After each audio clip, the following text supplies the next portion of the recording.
Presiden Jokowi resmi melantik Jenderal Listio Sigit sebagai Kapolri baru, menggantikan Jenderal Idam Aziz yang memasuki masa pensiun.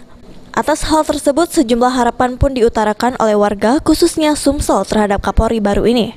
Kombes Pol Purnawirawan Abu Sopah meminta kepada Kapolri baru untuk menegakkan hukum yang ada sesuai UU yang berlaku, serta berkoordinasi dengan TNI guna melindungi masyarakat. Akan saja hukum yang ada. Jadi kita sebagai pejabat itu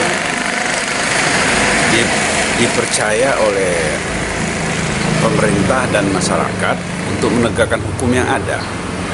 Hukum atau undang-undang yang ada. Sebab undang-undang atau hukum yang ada itu sudah ada sebelum kita jadi Kapolri. Sebelum saya pensiun sudah ada. Hanya revisi-revisi. Nah, itu tegakkan.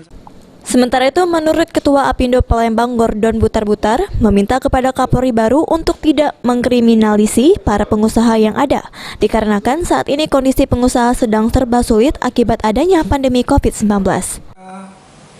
Pengusaha ini jangan dikriminalisasi, jangan artinya dicari-cari kesalahan, dengan artinya supaya pengusaha ini ditakut-takutin. Nah, jadi ini yang kita harapkan itu.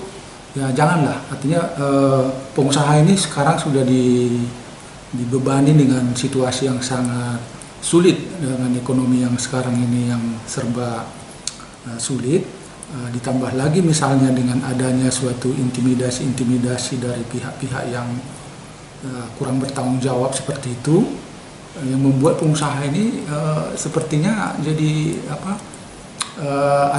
ada saja yang dianggap kesalahannya, sehingga berusaha itu rasanya kayak takut salah. Nah, ini salah.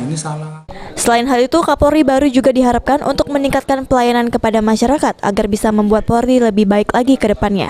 Firman Hidayat, PAL TV.